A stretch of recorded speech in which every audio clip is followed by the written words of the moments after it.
Hello my dear students, good morning all of you. पिछले video के अंदर अपन ने देखा था कि अपन पढ़ रहे थे उत्तल लेंस से प्रतिबिंब निर्माण, और अपन ने बता दिया था उत्तल लेंस से प्रतिबिंब निर्माण कैसे कैसे होता है। वस्तु को अलग अलग पोजीशन पे रख के अलग अलग पोजीशन का अपन ने इमेज बनाया था।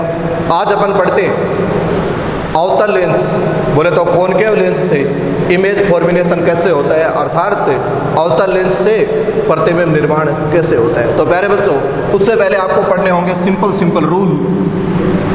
ये क्या है? उत्तल लेंस। और आपको पता है इधर क्या होता है, इसका F2। सर आपने उत्तल लेंस का F2 तो इधर लगाया था, तो इसका इधर क्यों लगाया है? बेटा मैंने डेफिनेशन सिखाई थी, याद कीजिए। जब अपने शुरुआत में लेंस पढ़ा था तब मैंने डेफिनेशन सिखाई थी क्या, कि उत्तल लेंस के लिए मुख्य फोकस कौन होता है। तो आप क्या कहोगे? उत्तल लेंस का मुख्य फोकस। याद नहीं है? भूल गई? कोई बात नहीं बेटा, भूलना मनुष्य की प्रकृति है, पर याद रखा करो बेटा, छोटी छोटी बातें इनको भूलना नहीं चाहिए। उत्तल लेंस का मुख्य फोकस क्या होता है कि जो मुख्य अक्ष के समांतर आएगी, वो जिस बिंदु से गुजरती है उसको, मुख्य अक्ष पर स्थित जिस बिंदु से गुजरती है उस बिंदु को क्या कहते हैं? उत्तल लेंस का मुख्य फोकस कहते हैं। क्या समझे सर? कि मुख्य अक्ष के समांतर आने वाली प्रकाश किरण लेंस से अपवर्तन के पश्चात मुख्य अक्ष पर स्थित जिस बिंदु से गुजरती है उस बिंदु को क्या कहते हैं? मुख्य फोकस कहते हैं। ठीक है। और अब देखो, अगर आप अवतल लेंस की बात करें तो ये क्या है? मुख्य फोकस, मुख्य अक्ष। और ये क्या है? प्रकाशिक केंद्र। ओ कोई प्रकाश किरण ऐसे आएगी तो ये इसको क्या करेगा? डाइवर्ट करेगा।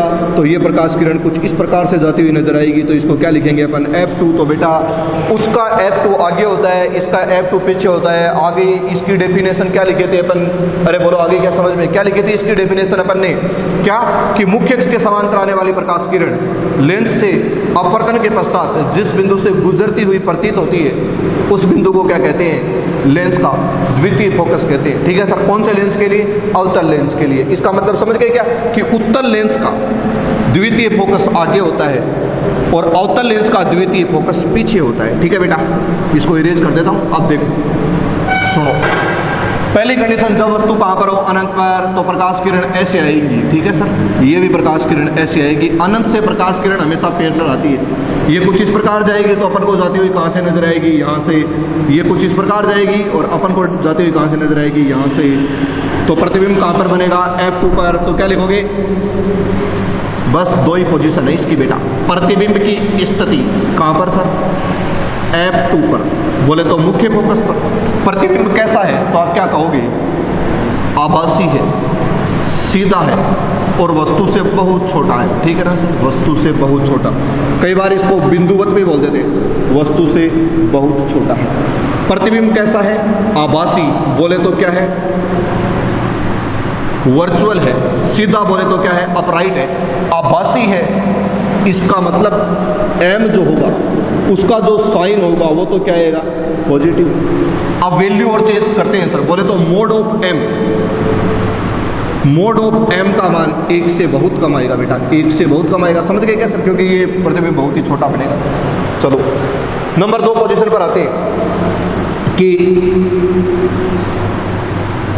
यहां से वस्तु को आप कहीं भी रख दो सर। वस्तु लेंस के सामने रखी हो, उत्तल लेंस के सामने कहीं पर रख दो, यहां पर रख दो, यहां पर रख दो, आपके मन में वहां रख दो सर, जहां कहीं आपकी इच्छा हो वहां रख दो। ठीक है। चलो मैंने वस्तु को यहां पर रख दिया सर। ठीक है। ये वस्तु क्या है? AB। वही रूल है सर, जो मुख्य अक्ष के समांतर जाएगी वो यहां से डाइवर्ट होगी और कहां से गुजरती हुई प्रतीत होगी बेटा? F2 से।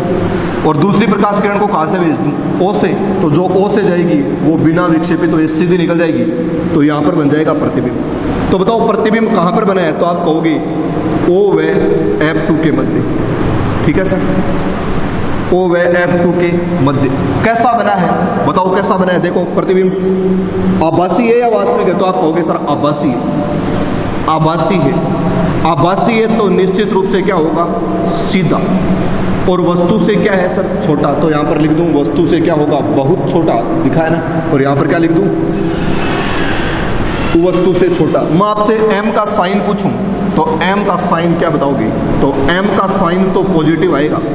पॉजिटिव आएगा क्योंकि प्रतिबिंब कैसा है? आभासी है। और मोड ऑफ m तो बताओ प्रतिबिंब बड़ा या छोटा, तो आप कहोगे छोटा, तो मोड ऑफ m का मान क्या आएगा, 1 से कम आएगा। एम आई राइट सर? अरे सर जैसे जैसे प्रतिबिंब की साइज बढ़ती है वैसे वैसे मोड ऑफ m का मान बढ़ता है, परंतु यहाँ पर तो प्रतिबिंब की साइज कम है, इसका मतलब मोड ऑफ m भी क्या होगा, कम होगा। तो प्यारे बच्चों यहाँ से सबसे काम की बात देखो सर, अवतल लेंस हमेशा ही कैसा प्रतिबिंब बनाता है, आभासी और सदैव वस्तु से छोटा, सदैव वस्तु से छोटा। ये सेंटेंस सही है या गलत है? तो ये सेंटेंस बिल्कुल सही है। देखो अवतल लेंस हमेशा ही कैसा प्रतिबिंब बनाता है, आभासी, और वो प्रतिबिंब क्या होता है, वस्तु से छोटा होता है। थैंक यू दोस्तों फॉर वॉचिंग दिस वीडियो।